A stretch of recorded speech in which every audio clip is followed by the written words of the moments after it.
Hello, welcome back to my channel. So a little over 2 years ago, I made my Gogh Starry Night inspired dress. When I made that dress, I had no idea what I was doing, and I just kind of figured it out as I went along. And surprisingly, I was really happy with how it turned out. So since that dress turned out better than expected, not long after that, I came up with a design for a Monet water lily inspired dress. Unfortunately, life does what life does, and time got away from me, so I never made the dress, and the design has just kind of been sitting in the ether, but I finally have time, and therefore I'm making the dress. So the design for this dress is pretty simple. I want the bottom to look like a giant water lily, and then for the top, I want to do some kind of corset and have one of Monet's paintings reproduced on the corset. I don't know which painting I'm going to go with yet, and because I'm kind of up in the air about the design of both the corset and which painting to go with, we're not going to focus on that for now, and for this video, I'm just going to focus on making the skirt. So without further ado, let's get into it. So to start off, I just drew out a rough petal shape.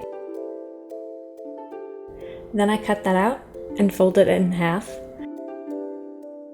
I decided which half I liked better, and then cut along that line so my petal would be symmetrical.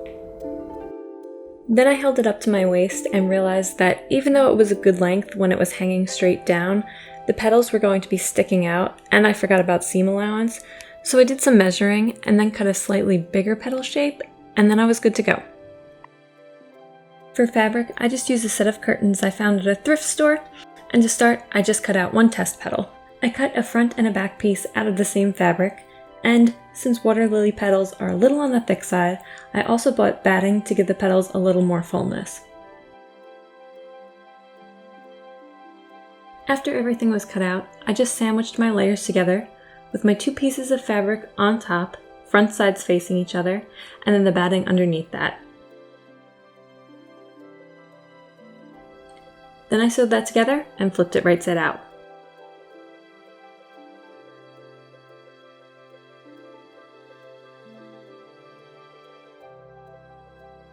I then sewed a seam as close to the edge as I could get to make it all lay flat. But to me, it just looked too flat, and I realized I preferred it without the extra stitching around the edge, so I'd be leaving that out for the actual petals. Next, it was time to figure out how to get that pink gradient I wanted on my petals. For my first attempt, I used an acrylic paint with a fabric medium and just lightly brushed it on. This worked, and it did go along with Monet's impressionistic style, but in my head, the gradient was much more subtle and seamless. So while this was a good option, I still wanted to try to get closer to the original vision I had. So for my next attempt, I combined water with acrylic paint as well as the fabric medium to make a sort of dye, and tried dipping my petal in this mixture to try and get a natural fade. And it didn't work at all, but it did teach me two very important things. One was that I had to dye the fabric before sewing it because the batting was just absorbing all the water, and two was that the dye left this kind of harsh line, so I had to figure out a way to counter that. So for my third attempt, I bought actual dye, appropriately named Petal Pink, and it worked.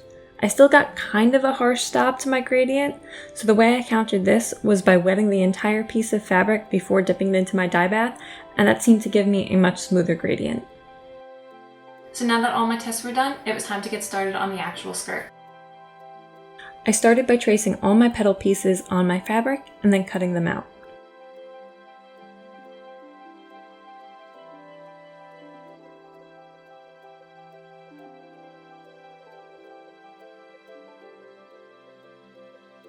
Once they were all cut out, I dyed them by first wetting each piece and then dipping the one end of my petal into my dye bath.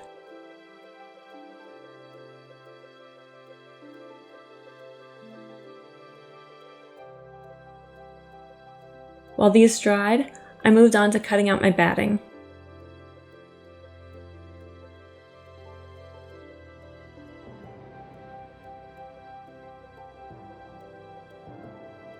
And once all my batting was cut out and all my pieces were dry, I just sewed them all together.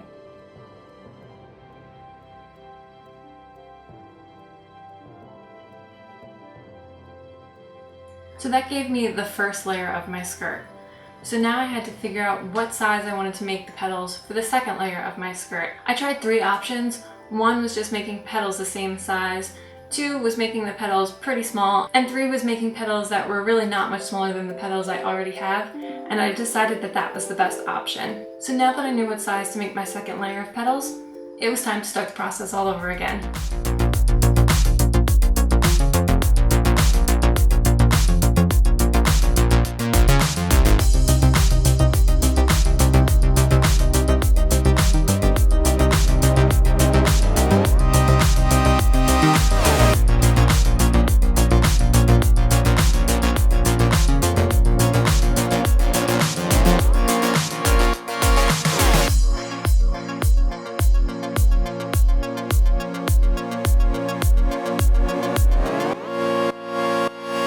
Now that all my petals were done, it was time to move on to the waistband. I started by cutting a piece of elastic to length, then measuring where I wanted all my petals to go. Then I cut the fabric for my waistband, making sure it was slightly longer and about 3 times the width. First, I sewed one edge of my fabric about 1/3 of the width into the waistband using a zigzag stitch. After that, I sewed each petal with a zigzag stitch, alternating between large and small petals.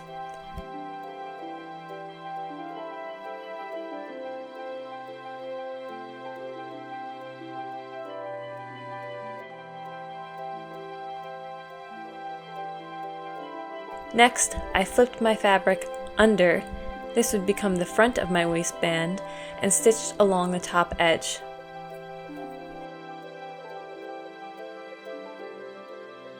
When I held up the skirt, the band kept wanting to roll up, so I ended up doing a blind stitch to hold the petals snug to the edge of the waistband.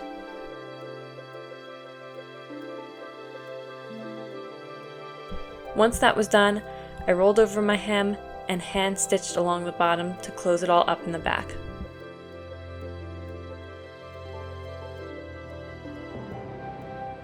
And with that, the skirt was done. Time for the reveal.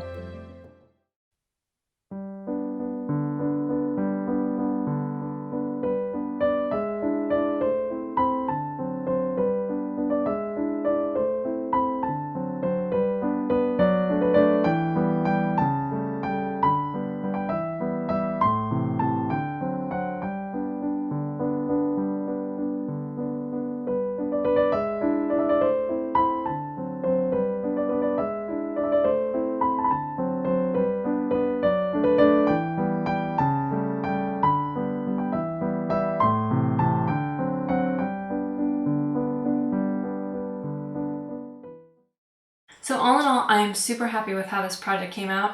It's very rare for me that when I think up a project, the actual end result looks the way that I wanted it to look.